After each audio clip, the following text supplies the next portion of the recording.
This is how it looks, a MB40 Morris Hickey on the system that do the clamp and unclamp. There's a solenoid valve, wires connected.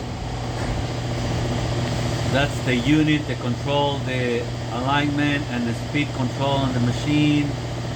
A regulator, another piston, which is a piston, and then the cylinder to clamp and unclamp the tool.